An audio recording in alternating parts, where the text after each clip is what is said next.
Abra a palavra do Senhor na carta de Paulo aos Romanos. Carta de Paulo aos Romanos, capítulo 1. Na sua Bíblia, fica ali por volta da página 1615. 1615.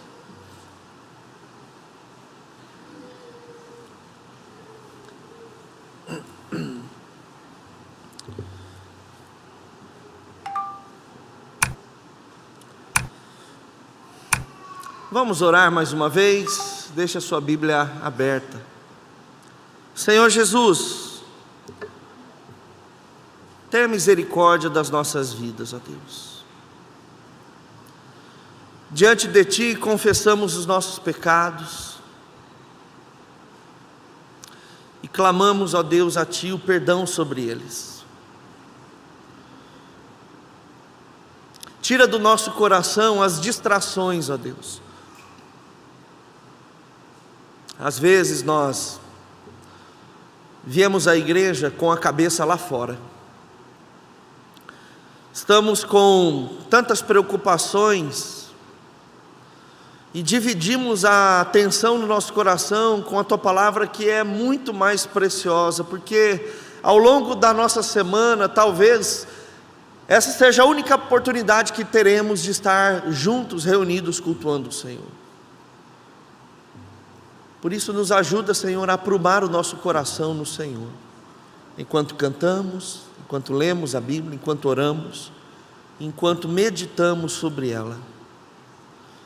Também, ó Deus, repreendemos toda ação de Satanás para tentar roubar esse momento tão precioso da Tua igreja, como aquela ave que vai e come a semente lançada à beira do caminho. Portanto, Deus, coloque o nosso coração no prumo do Senhor e que possamos aprender e aplicar a palavra que ouviremos do Senhor nessa noite, Pai. Oramos assim em nome de Jesus, amém. Queridos, nós vamos fazer a leitura do capítulo 1, do capítulo 2 e parte do capítulo 3, mas a leitura e a exposição nós faremos à medida que vamos lendo a palavra. Por quê? Eu não sei se você já ouviu falar, provavelmente sim, sobre teologia sistemática. Dentro da teologia e da literatura cristã, nós temos uma matéria muito importante que é a teologia sistemática. E temos livros de teologia sistemática à venda no mercado. E a teologia sistemática, ela é importante porque ela vai pegar todos os assuntos que estão soltos na Bíblia e organiza esses assuntos em seções. Então, você quer saber sobre igreja? Você vai lá na teologia sistemática e procura sobre eclesiologia. Você quer saber sobre o Espírito Santo na Bíblia? Você lê lá na teologia sistemática sobre pneumatologia. Quer saber sobre o fim dos tempos? Você vai na teologia sistemática e lê lá sobre escatologia. E a carta de Paulo aos Romanos é a teologia sistemática da Bíblia.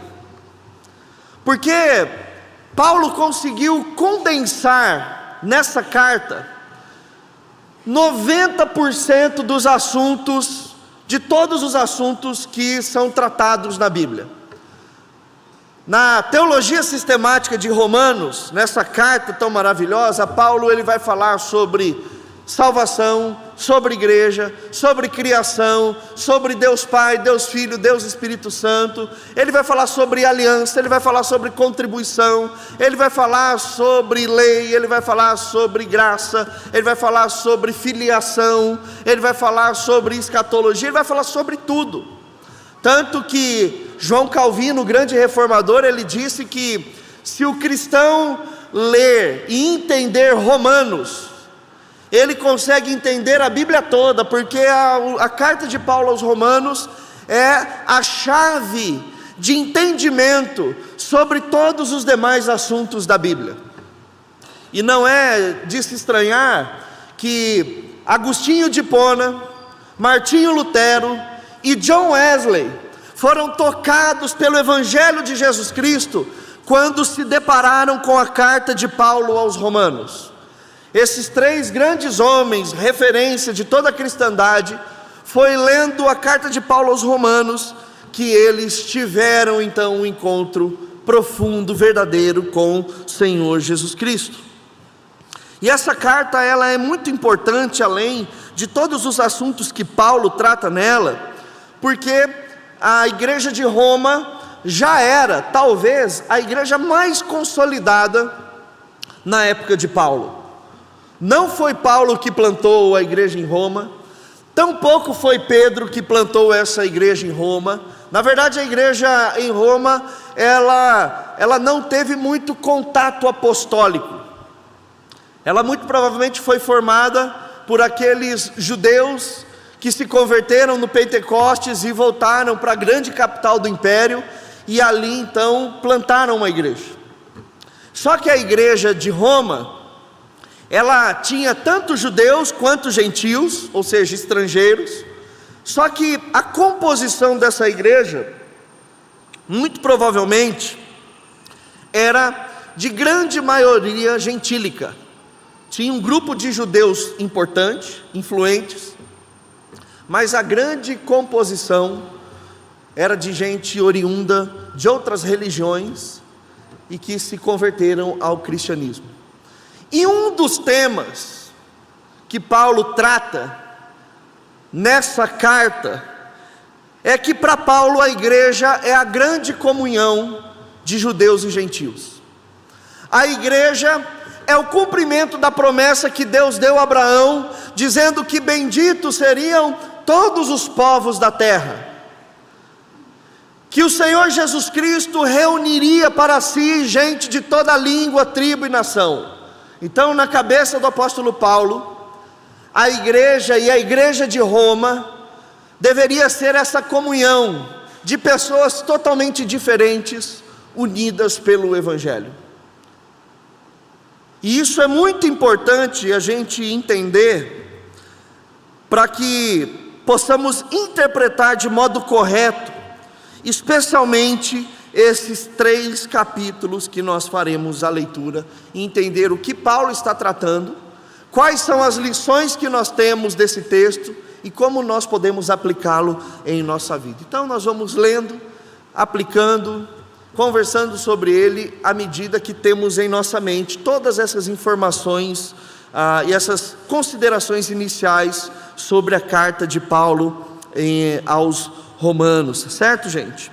A partir do verso de número 8, depois que Paulo saúda aquela igreja e ele manifesta gratidão a Deus pelo evangelho que foi pregado ali naquela cidade, pela igreja que está em Roma, daqueles que foram chamados para ser santos, e saúda com a graça e paz, ele começa: em primeiro lugar, por meio de Jesus Cristo, dou graças ao meu Deus por todos vocês, porque a fé de que vocês têm proclamado, é proclamada no mundo inteiro. Primeiro ponto importante que se destaca nesse texto é que a fé praticada pela igreja de Roma não era conhecida apenas entre eles.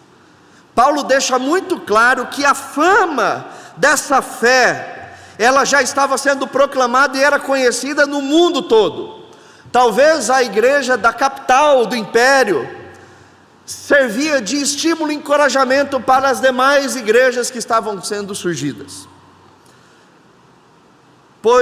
Verso 9: pois Deus, a quem sirvo em meu espírito, no evangelho de seu Filho, é minha testemunha de como nunca deixo de fazer menção de vocês em todas as minhas orações, pedindo que em algum momento, pela vontade de Deus, surja uma oportunidade de visitá-los. Agora note a partir do verso de número 11: porque desejo muito vê-los, a fim de repartir com vocês algum dom espiritual, para que vocês sejam fortalecidos, isto é, para que nos consolemos uns aos outros por meio da fé mútua, a de vocês e a minha. Quero que vocês saibam, irmãos, que muitas vezes me propus a ir visitá-los, no que tenho sido até agora impedido, para conseguir algum fruto igualmente entre vocês, assim como também tenho conseguido entre os outros gentios, pois sou devedor tanto a gregos como a bárbaros, também a sábios como a insensatos. Por isso, quanto a mim, estou pronto a anunciar o evangelho também a vocês que estão em Roma. Algumas coisas se destacam aqui nesse trecho que nós lemos, e claramente Paulo está começando a dar indícios de que no evangelho de Jesus Cristo não há espaço para autossuficiência. Não há espaço para autossuficiência. Paulo, sendo apóstolo, chamado por Jesus, tendo tido encontro por Jesus, ele mesmo está dizendo que era importante tanto ele consolar os irmãos de Roma, como ser consolado por eles, essa ação mútua. No Evangelho é isso que acontece ser cristão e ser crente. Nós não somos autoconsoladores de nós mesmos, nós precisamos da igreja, para que o consolo seja exercido em nossas vidas. E mais adiante, Paulo ele diz aqui no verso 14, que ele é devedor tanto de gregos, como a bárbaros, tanto a sábios como insensatos. Em um verso pequenininho, em uma pequena frase, Paulo ele traça um pouquinho do que foi a trajetória dele e tem sido. Quantas pessoas Paulo teve contato, as quais ele teve a oportunidade de acrescentar, e essas pessoas também tiveram a oportunidade de acrescentar na vida de Paulo. E irmãos, por mais que para a gente pareça até um negócio, mas não tem nada de grande ou de coisa extraordinária nisso daqui, quando nós estamos pensando numa carta no primeiro século, isso é extremamente significativo, porque a demonstração de insuficiência ou de fraqueza, tal como hoje, não era algo tão glamouroso. E Paulo continua sendo enfático isso na declaração do verso 16: pois não me envergonho do evangelho.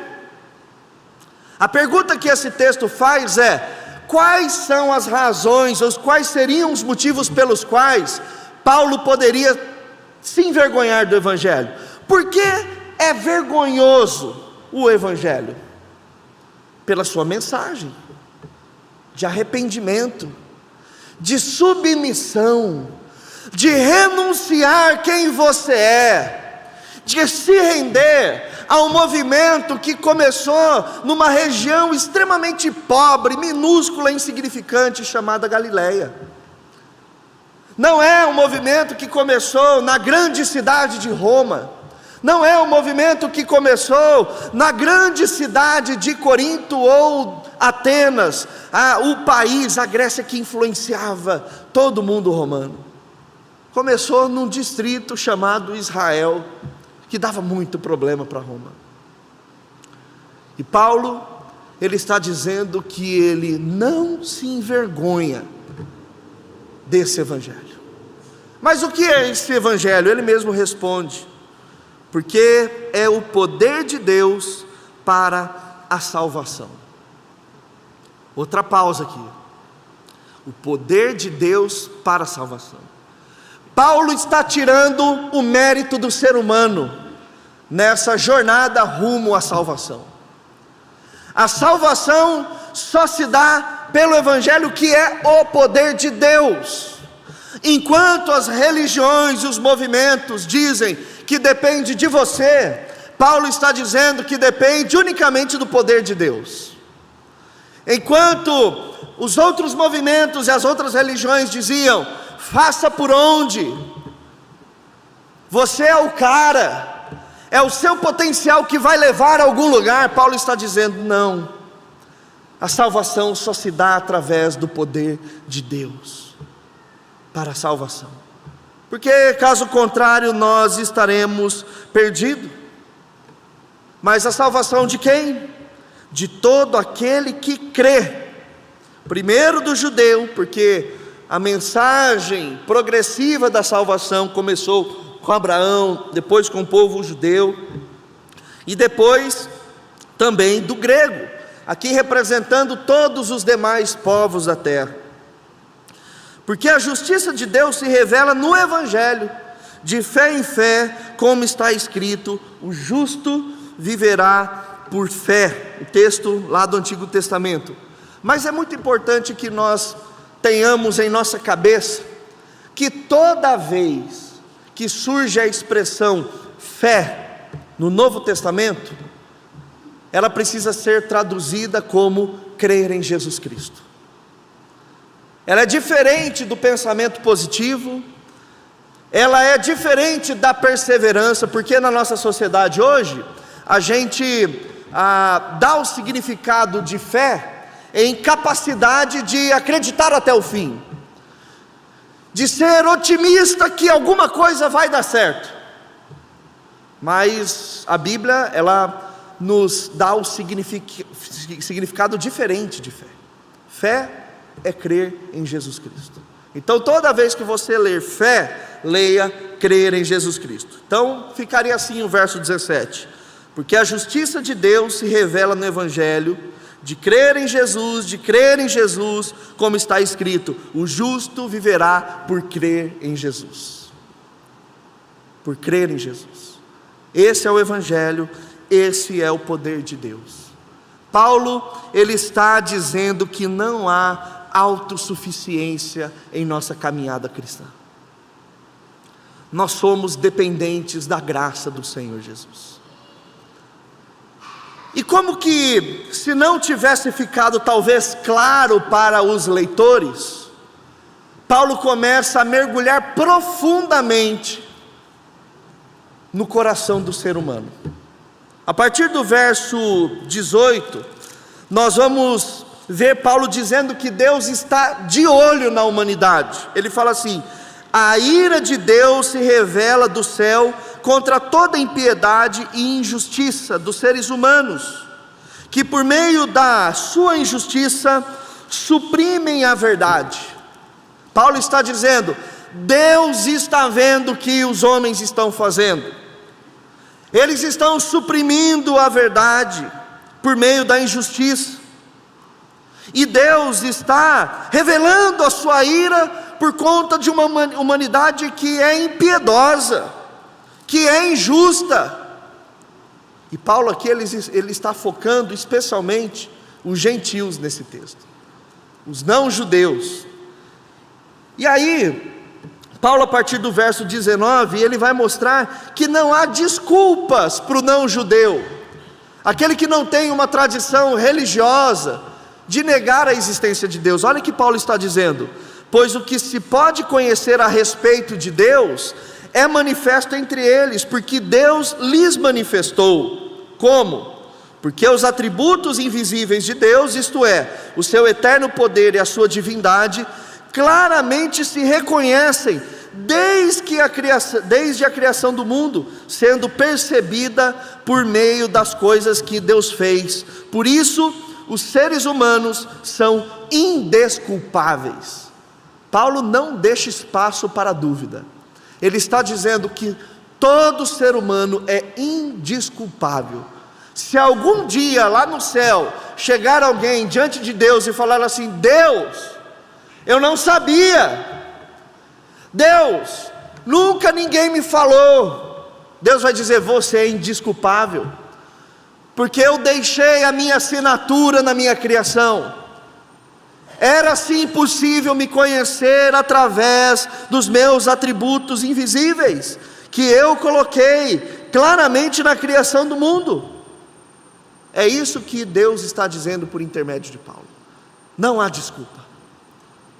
E Paulo aqui, ele revela o coração desse povo, o povo do mundano, porque tendo conhecimento de Deus, ou seja, não dá para negar que Deus está ali, mas então eles negam o conhecimento de Deus, não glorificaram como Deus, nem lhe deram graças, não reconheceram Deus como Deus.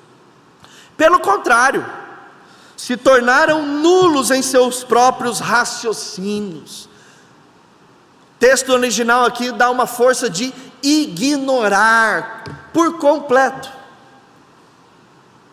a ideia da existência de Deus.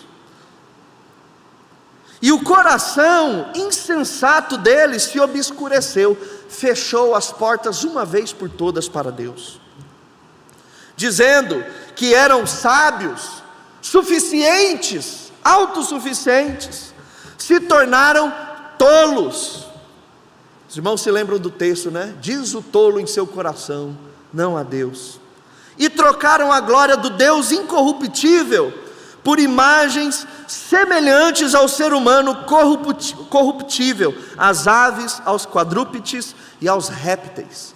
Porque o Império Romano usava muitos animais como simbologia do seu poder, e as pessoas se dobravam a esse poder, a essas divindades. Então o problema do ser humano não era reconhecer Deus, o problema era atribuir a Deus a honra e a glória que lhe era devida. E eles, ao contrário, fecharam seus corações e estavam agora tendo devoção e atribuindo divindade às coisas terrenas, corruptíveis, por imagens semelhantes ao do ser humano, às aves, aos quadrúpedes e aos répteis, as imagens utilizadas pelos impérios poderosos. E aí então, diante desse cenário que é o coração humano, o coração do gentio, o coração daquele que não conhece a Deus, ou seja, dos gentios, dos não judeus, Paulo começa a dizer o que Deus faz. Por isso, esses que estão com o coração fechado, Deus os entregou à impureza, pelos desejos do coração deles, para desonrarem o seu corpo entre si. Chegaram ao profundo dos seus corações, em seus desejos e coisas terríveis. Eles trocaram a verdade de Deus pela mentira, adorando e servindo a criatura em lugar do Criador, o qual é bendito para sempre. Amém. Por causa disso, Deus os entregou a paixões vergonhosas. É como se Deus, Ele, com a graça dEle comum, estivesse sustentando, mas por um momento Deus recolhe a mão e faz com que os seres humanos cheguem ao estágio mais baixo do seu estado pecaminoso. E olha o que eles dizem: porque até as mulheres trocaram o modo natural das relações íntimas por outro, contrário à natureza. Da mesma forma, também os homens, deixando o contato natural da mulher, se inflamaram mutuamente em sua sensualidade, cometendo indecência, homens com homens, e recebendo em si mesmos a merecida punição do seu erro. Hoje esse é um assunto que a gente pisa em ovos, mas irmãos, nós somos o povo que sim, condenamos todo relacionamento homoafetivo. Isso é pecado. Homem com homem, mulher com mulher é pecado. Pastor Rodrigo compartilhou um vídeo nessa tarde comigo e com alguns amigos, de um padre, onde ele pontua muito bem que hoje a igreja trocou a palavra conversão por inclusão. E o cristianismo não é o lugar de inclusão, é o lugar de conversão, onde nós somos transformados pela mensagem do Evangelho. E com isso eu não estou dizendo que nós não vamos lutar a vida inteira com os nossos desejos pecaminosos. Existe sim crentes fiéis ao Senhor, que lutarão com questões profundas da sua sexualidade, mas nunca tomarão pecado por verdade. Da mesma maneira que existem irmãos e irmãs que lutam contra a mentira, contra a ira, contra a inveja, mas seria um erro nós aqui como igreja começássemos a falar: a ira não é pecado, a mentira não é pecado, a inveja não é pecado, venham todos são incluídos. Não. O que a palavra do Senhor nos diz é que esse é o resultado do pecado profundo no coração do ser humano. E Deus entrega ao ser humano rebelde às suas próprias paixões. É isso que Paulo está dizendo aqui. Mas aqui, meus irmãos, a gente vai ver a que ponto o homem sem a graça de Deus chega. A partir do verso 28.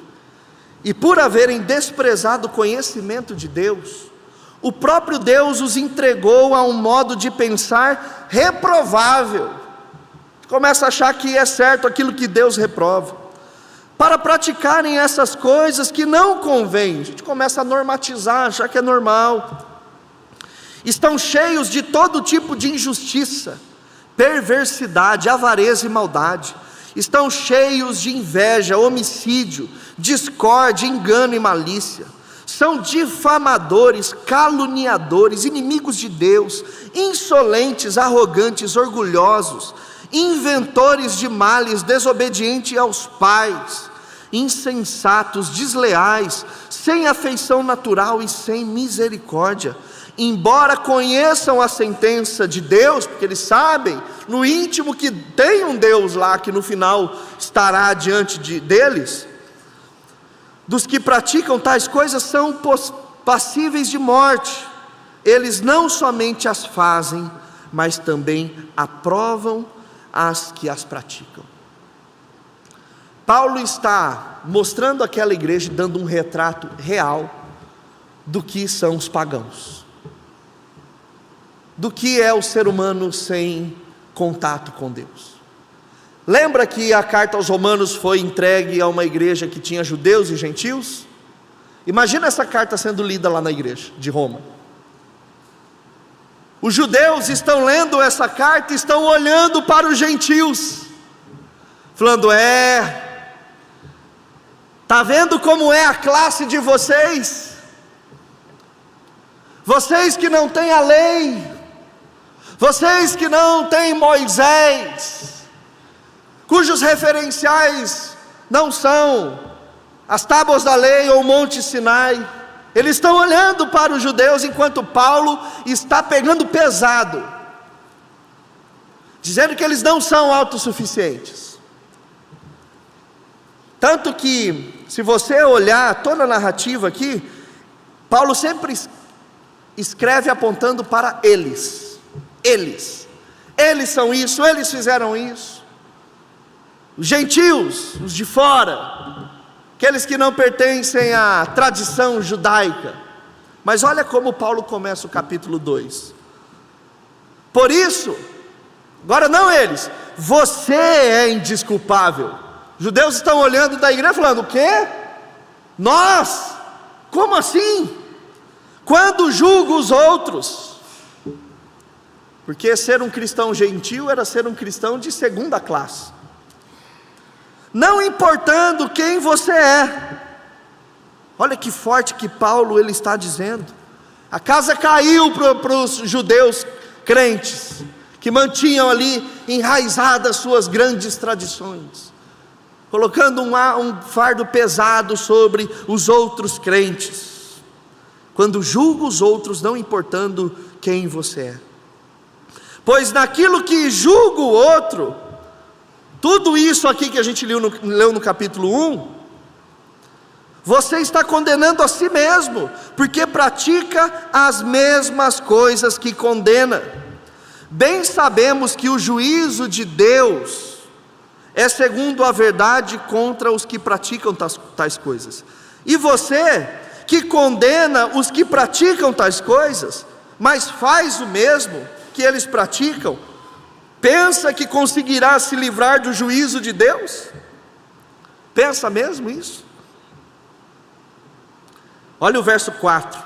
Ou será que você despreza a riqueza da bondade, da tolerância e da paciência de Deus, ignorando que é a bondade de Deus que leva você ao arrependimento? Paulo está dando de novo um soco na autossuficiência daqueles que se garantiam pela tradição. Você acha que, é o que a gente vai ver depois, é o fato de você estar na lei que te aproxima de Deus? Não subestime, não se engane. Não despreze a riqueza da bondade, da tolerância e da paciência de Deus. Não ignore que é a bondade de Deus que leva você ao arrependimento. Irmãos, quando um dia você se arrependeu e entregou a sua vida para Jesus, não foi porque você é bom demais, não é porque você teve uma oxigenação mental e você foi iluminado dentro do seu interior a partir de uma filosofia pessoal. Foi porque Deus foi rico em bondade e levou você ao arrependimento, e me levou ao arrependimento. Caso contrário, nosso coração duro ainda nos faria estar perdidos por completo. E aí então, Paulo, ele começa a nivelar todos, judeus e gentios, sob a justiça de Deus, a partir do verso de número 5. Olha lá. Mas por ser teimoso e ter um coração impenitente, você acumula contra si mesmo ira para o dia da ira e da revelação do justo juízo de Deus, que retribuirá a cada um segundo as suas obras. A vida eterna aos que, perseverando em fazer o bem, procuram glória, honra e incorruptibilidade, mas ira e indignação para os egoístas que desobedecem à verdade e obedecem à injustiça. Fazendo um paralelo lá com o capítulo 1, que nós vimos do grupo que troca a verdade pela mentira. Mas ira e indignação para os egoístas que desobedecem à verdade e obedecem à injustiça. Verso 9: tribulação e angústia virão sobre todo aquele que faz o mal, ao judeu primeiro e também ao grego. Na mesma ordem como vinha a salvação primeiro do judeu, do grego, também virá a consequência e a punição. Mas haverá glória, honra e paz a todo aquele que pratica o bem, ao judeu primeiro e também ao grego, porque Deus não trata as pessoas com parcialidade. O que Paulo está dizendo é que Deus olha todos, e quando se trata da justiça de Deus, todos estão no mesmo lugar, nem alguns mais, nem uns menos. Deus, ele conhece a humanidade e nivela todos sob a justiça. Verso de número 12: assim, todos os que pecaram sem lei, também sem lei perecerão, falando dos gentios. E todos os que pecaram sob a lei serão julgados pela lei, falando dos judeus. Porque justos diante de Deus não são aqueles que somente ouvem a lei, mas os que praticam a lei é que serão justificados. Quando, pois, os gentios que não têm a lei fazem por natureza o que a lei ordena, eles se tornam lei para si mesmos, embora não tenham lei. Estes mostram a obra da lei gravada no seu coração, o que é confirmado pela consciência deles e pelos seus pensamentos conflitantes, que às vezes os acusam e às vezes os defendem. No dia em que Deus, por meio de Cristo Jesus, julgar os segredos das pessoas, de acordo com o meu evangelho. Ou seja, Deus julgará judeus e gentios a partir da mesma régua, a partir do mesmo evangelho, o evangelho da insuficiência, o evangelho da dependência total do Senhor.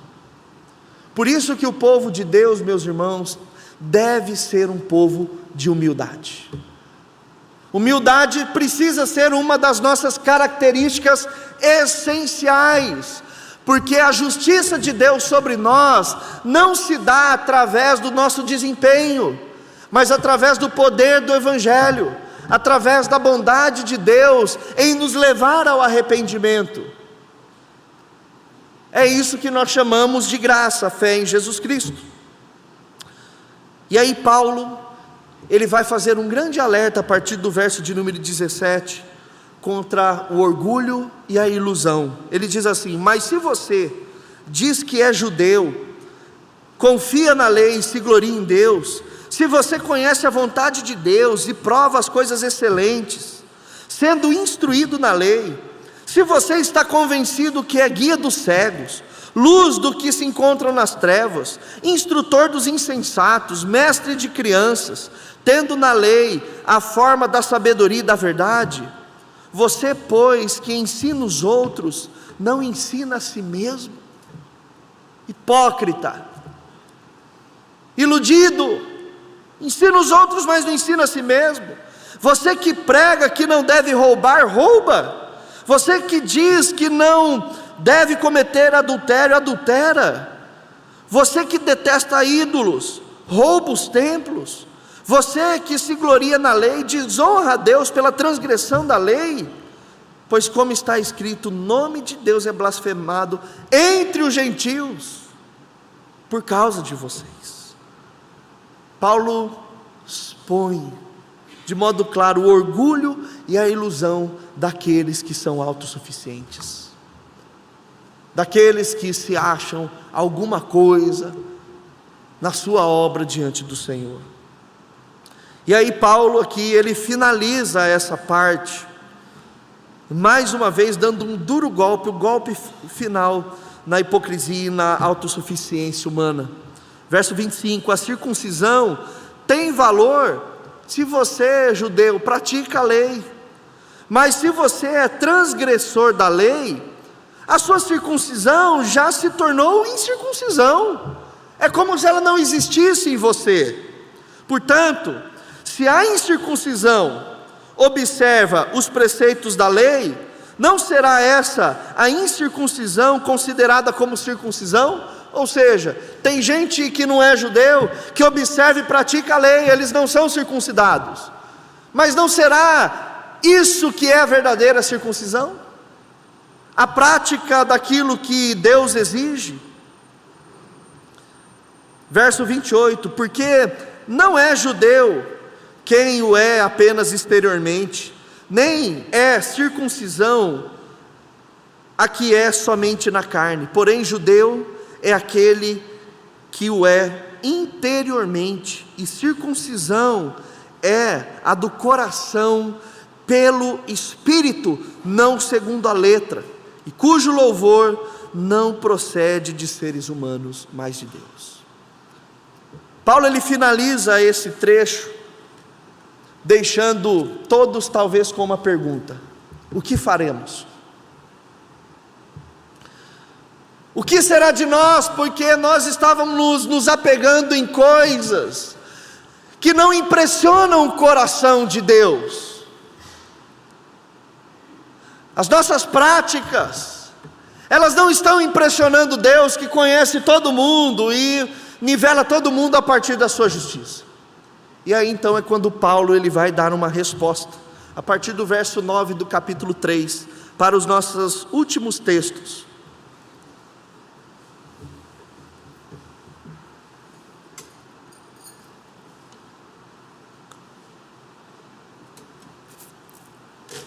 Que se conclui, judeus e gentios, vocês que estão lendo essa carta na igreja de Roma, que se conclui? Lembra que Paulo, para ele, igreja é a grande comunhão de judeus e gentios. A igreja é a grande comunhão entre gente de toda língua, raça e nação. Igreja é o cumprimento da promessa de Deus feita em Abraão, cumprida em Jesus Cristo. Que se conclui: temos nós alguma vantagem na nossa autossuficiência? Não, de forma nenhuma, pois já temos demonstrado que todos, tanto judeus como gregos, estão debaixo do pecado. Todos. Como está escrito: não há justo nenhum sequer, não há quem entenda, não há quem busque a Deus, todos se desviaram e se tornaram inúteis. Não há quem faça o bem, não há nenhum sequer. A garganta deles, a nossa, é uma biografia nossa essa, é sepulcro aberto, com a língua enganam, veneno de víbora está nos seus lábios. A boca, eles a têm cheias de maldição e amargura. Os seus pés são velozes para derramar sangue. Nos seus caminhos há destruição e miséria. Eles não conhecem o caminho da paz. Não há temor de Deus diante dos seus olhos. Ora, sabemos tudo o que a lei diz, é dito aos que vivem sob a lei, para que toda boca se cale e todo mundo seja culpável diante de Deus.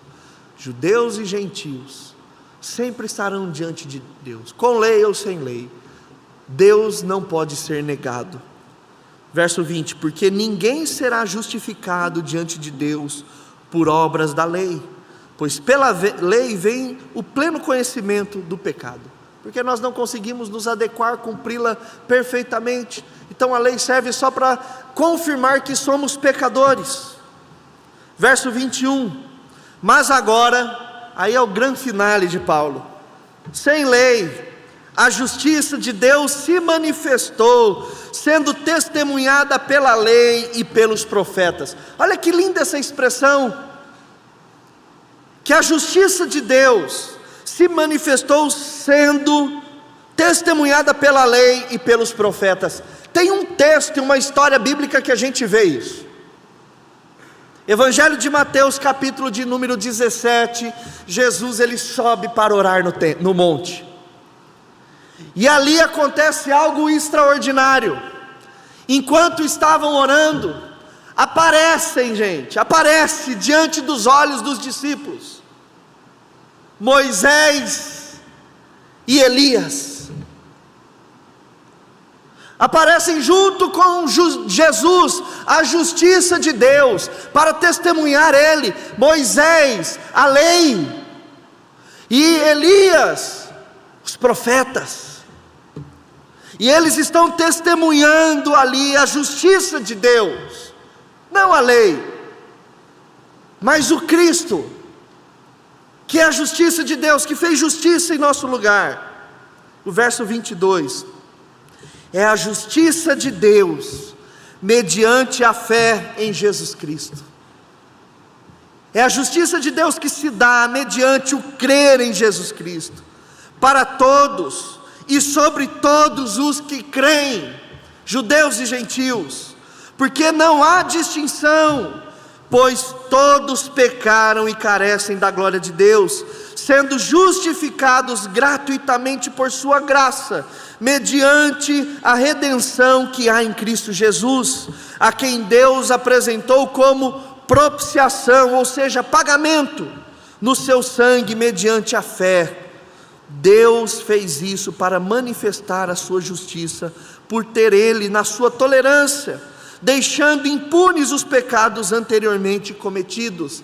Deus está quitando a nossa dívida em Cristo Jesus, tendo em vista a manifestação da sua justiça no tempo presente, a fim de que o próprio Deus seja justo e o justificador daqueles que têm fé em Jesus. Ponto final.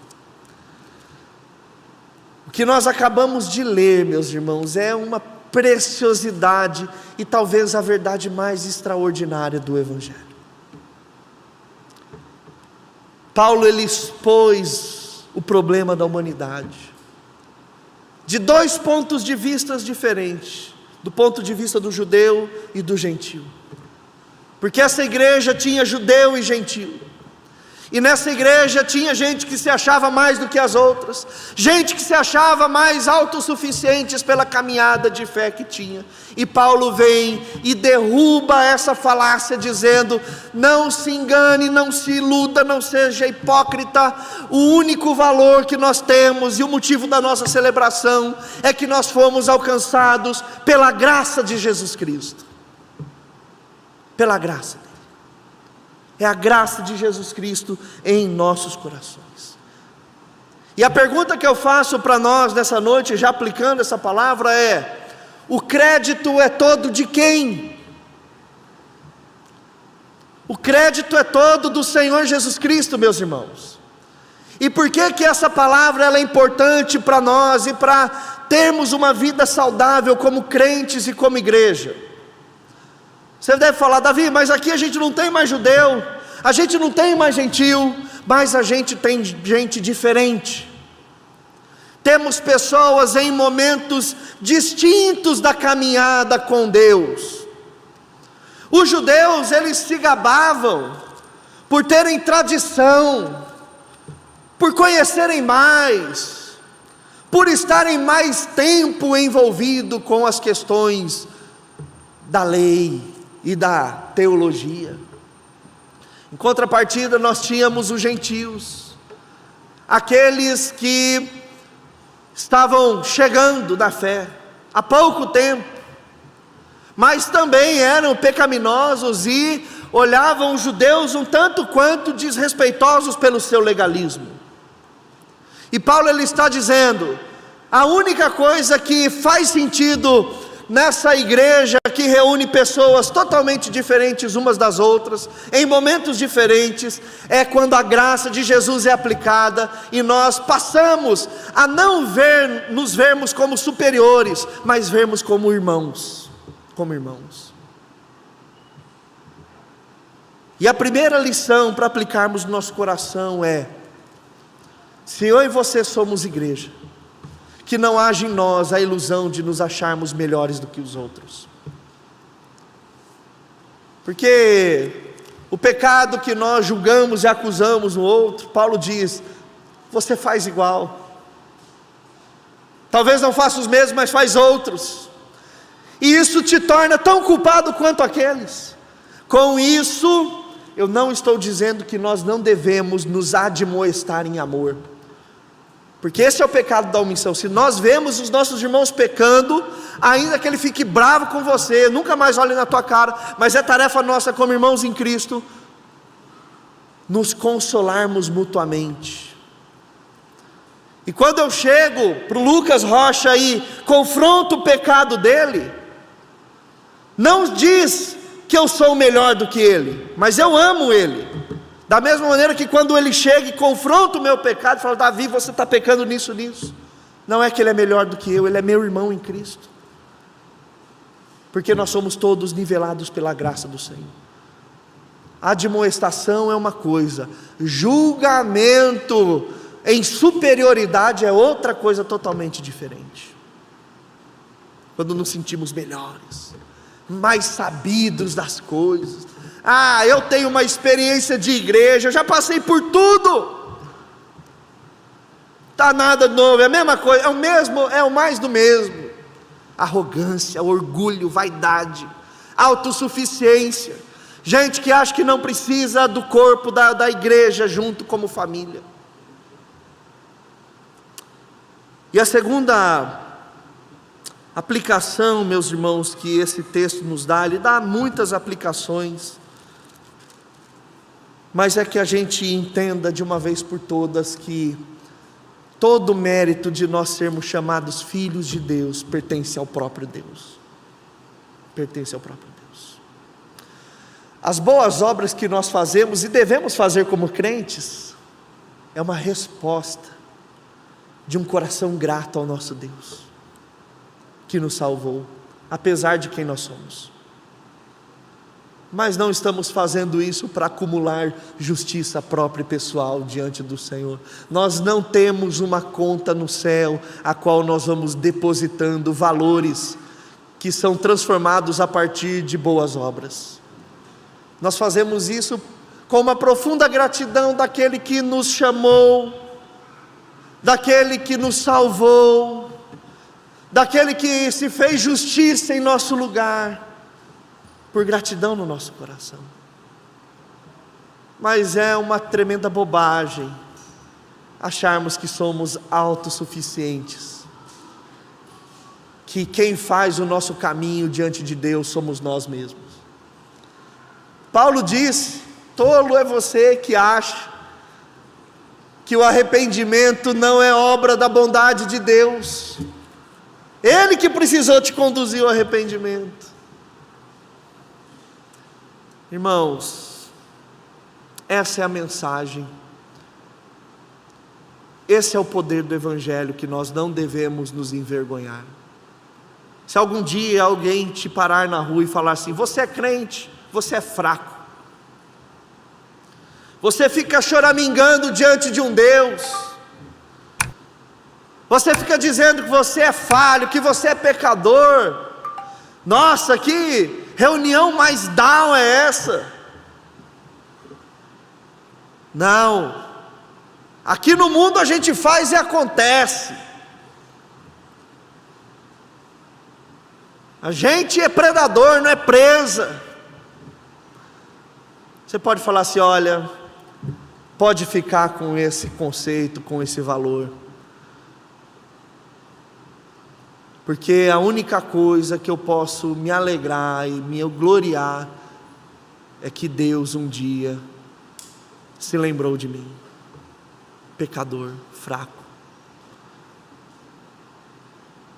e que se não fosse Ele, eu estaria perdido na ilusão da minha autossuficiência. Que Deus nos abençoe, meus irmãos, em nome de Jesus.